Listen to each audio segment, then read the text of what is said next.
रोजगार राजनीति के केंद्र में आए, पॉलिटिकल इशू बने, ये तो हम चाहते हैं। उसका जो प्राइवेटाइजेशन हो रहा है, उसका अंबानी अडानीकरण हो रहा है, इसके खिलाफ हमारी लड़ाई है।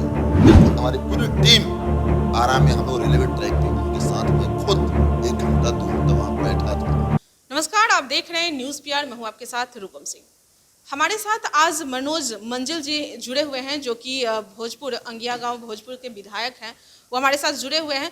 मनोज मंजिल जी, मेरा एक सवाल है कि अभी जो एनटीपीसी का जो रिजल्ट आया है, उसके बाद जो माहौल बने, आपने माहौल को भी देखा, जिस तरह से रेलवे के चक्का जाम हुए और जगह जगह पर आंदोलन हुए, लाठीचार्ज भी हुए, पत्थरबाजी भी हुए। और अभी जो एक दिन पहले जो आंदोलन हुआ था और वहाँ पे कहा गया था कि हर कोई उसमें सम्मिलित होंगे, लेकिन ये एक राजनीतिक मुद्दा बन गया। क्या कहेंगे इस पे? देखिए रूपम जी, रोजगार राजनीति के केंद्र में आए, पॉलिटिकल इशू बने, ये तो हम चाहते ही हैं। बिल्कुल। और हमारी राजनीति यही है कि नौजवानों के रोजगार के लिए, सरकारी नौकरियों के लिए हम लड़ें, सड़क पे लड़े और एक एमएलए होने के नाते सदन में लड़े। यही होनी चाहिए। जाति और धर्म का राजनीति नहीं होनी चाहिए। शिक्षा, रोजगार, स्वास्थ्य, किसान, नौकरियां, ये जो रेलवे का, बैंक का, एलआईसी का, कोल ब्लॉक का, तमाम जो हमारे नेशनल और नेचुरल जो रिसोर्सेज है, उसका जो प्राइवेटाइजेशन हो रहा है, उसका अंबानी अडानीकरण हो रहा है, इसके खिलाफ हमारी लड़ाई है। बिल्कुल। और हम लोग एक युवा संगठन हम लोग चलाते हैं। नेशनल प्रेसिडेंट में हूँ। शिव प्रकाश जी हमारे साथ हैं, ये आरवाईए के स्टेट सेक्रेटरी हैं, सब्बीर जी हैं, आयशा के स्टेट सेक्रेटरी हैं। तो हम लोगों का तो यही लक्ष्य है, यही काम है कि नौजवानों के रोजगार की लड़ाई को हम लोग आगे बढ़ाएं। और निश्चित तौर पे ये जो 24 जनवरी को बिहार के आरा और पटना में सबसे पहले हजारों हजार नौजवान रेलवे ट्रैक पर आए पीसफुली प्रोटेस्ट करने के लिए, मैं आपको बता दूं कि हमारी पूरी टीम आराम में हम लोग रेलवे ट्रैक पे उनके साथ मैं खुद 1 घंटा 2 घंटा वहाँ बैठा था वहाँ पे। और डीआरएम से आंदोलनकारी छात्रों के प्रतिनिधि 7 प्रतिनिधियों को लेकर के 25 जनवरी को मैं डीआरएम दानापुर से मिलने भी आया कि हमारी बात आप रेलवे मंत्रालय, रेलवे बोर्ड को, आरआरबी को आप पहुँचाइए। सीधी बात है कि जो रेलवे ग्रुप डी का एग्जामिनेशन है, उसमें मेंस की कोई जरूरत ही नहीं है। पीटी, फिजिकल, मेडिकल होता है, ज्वाइनिंग होती है। आप आईएएस लेवल का जो पोस्ट है, लेटरल एंट्री पे बहाल ले लेंगे, कोलिजियम सिस्टम से आप जज ले लेंगे। लोग तो कह रहे हैं भाई परिवारवाद से भी बीसीसीआई का अध्यक्ष बनाए जा रहे हैं, कोई खेल में रुचि की भी जरूरत नहीं है। और आप एक सरकारी मजदूर है एक तरह से, रेलवे ग्रुप डी की नौकरी, और उसमें भी एमए बीए लोग फॉर्म भरे हैं। चूंकि इतनी 20 साल वाला भी बेरोजगार है, 25 साल वाला भी बेरोजगार, 30, 35, 40 साल वाला भी बेरोजगार, एक साथ है। कई पीढ़ियां बेरोजगार है।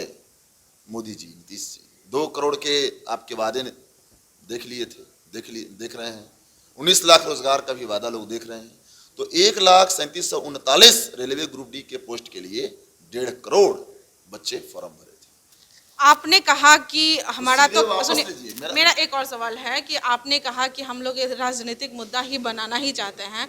तो मैं वहीं पर आती हूँ कि जब कोई भी चुनाव जीतने के लिए, राजनीतिक में जब कोई भी चुनाव जीतने के लिए वो लोग कहते हैं कि हम लोग रोजगार देंगे, और फिर आप बोल रहे हैं कि इसको राजनीतिक, जबकि छात्र राजनीतिक मुद्दा से बिल्कुल ही हट के इस आंदोलन को कर रहे थे। क्योंकि जब वो लोग स्टार्ट किए थे, कोई भी राजनीतिक पार्टी नहीं आई थी, लेकिन कल सारे राजनीतिक पार्टी यहाँ पर आए थे और स्टूडेंट वहाँ पर नहीं। रूपम जी, मैं फिर कहना चाहता हूँ कि राजनीतिक पार्टियों का क्या काम है?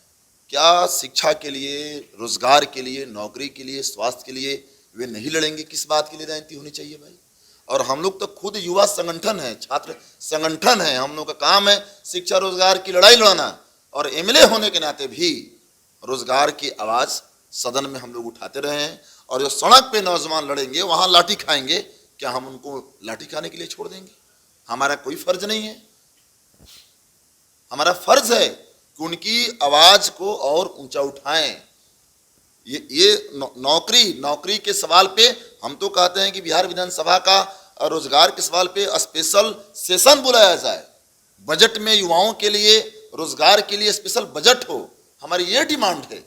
और हम लोग वहाँ गए, आरा रेलवे ट्रैक पे हम लोग बैठे, सारे छात्रों ने कहा कि बिल्कुल सही, आप लोग नहीं आते तो शायद ये लाठी बरसा देते, और हमने रोक दिया, लाठी नहीं चलने दिया। हम लोग 24 जनवरी को, 25 जनवरी को हम लोग डीआरएम से मिलने आए थे, और फिर छात्र आ गए तो वहाँ लाठी चली। तो बिल्कुल ये देखिए, उनकी राजनीति है रेलवे को बेचने का, उनका राजनीति है रेलवे को प्राइवेटाइज्ड कर देने का, निजी हाथों में सौंप देने का। जबकि आपको पता होगा कि हमारे पुरखों ने, इस देश के अंदर किसानों ने रेलवे के लिए जमीन दिया, हमारे लोहे के खानों की और वो रेलवे लाइन बिछी है ना, कल कारखानों में हमने गलाया है, हमारे पर्वतों की गिटियां हैं, हमने पर्वत तोड़ा है, हमने बिछाई है, हमारे इस मातृभूमि की मिट्टी और हमारे पसीना मिल करके प्लेटफॉर्म तैयार हुआ है, ईंट बना है, बिजली है। कई पीढ़ियां हिंदुस्तान में रेलवे जाल बिछाने में कई पीढ़ियों के मेहनत लगे हैं, जिंदगी लगी, और इसलिए पूरी दुनिया में सबसे ज्यादा इंडियन रेलवे नौकरी देता था। भारत में भी सबसे बड़ा नियुक्ता है, पहले 18 लाख लोग काम करते थे, ये बीजेपी की सरकार आई है, घटा करके लोग 12,10,000 पर कर दिए। तो हमारी रेलवे है, हमारा देश, हमारी रेलवे, हमारा रोजगार, हमारा अधिकार, हम हैं इसके मालिक, हिंदुस्तान हमारा। मोदी जी, आप देश के प्राइम मिनिस्टर हो सकते हैं, आप मालिक नहीं हो सकते। आप मत बेचिए रेलवे को। क्या लग रहा है जो टाइम दिया गया है एनटीपीसी के 4 मार्च तक, 4 मार्च को शाम तक ये जो कमेटी सिफारिश भेजेगी, और शाम तक रेलवे ग्रुप डी के मेंस एग्जामिनेशन लेने की नोटिफिकेशन वापस रेलवे मंत्रालय नहीं लेती, एनटीपीसी के 20 गुना रिजल्ट जारी करने का वो लिखित घोषणा नहीं करते, और फर्जी मुकदमा वापस नहीं लेते, भर्ती कैलेंडर नहीं जारी करते, तो 5 मार्च 2022 को पूरे हिंदुस्तान के रेलवे स्टेशन परिसर में छात्र युवाओं का जुझारू विराट धरना आयोजित होगा। उससे भी सरकार नहीं मानेगी तो भारत बंद की तरफ भारत के छात्र, नौजवान, रेलवे अभ्यर्थी बढ़ेंगे। बहुत बहुत धन्यवाद। तो आपने सुना कि अभी तक छात्र युवा जो हैं वो लोग चुप नहीं बैठे हुए हैं, वो लोग इंतजार कर रहे हैं 4 मार्च का। अगर उस दिन इन लोगों की मांगे अगर नहीं पूरी हुई तो शाम तक इन्होंने जो कहा है, छात्र आगे की ओर, आंदोलन की ओर बढ़ेंगे और फिर भारत बंदी का आगाज भी करने वाले हैं। फिलहाल बने रहे न्यूज़ पीआर के साथ। धन्यवाद।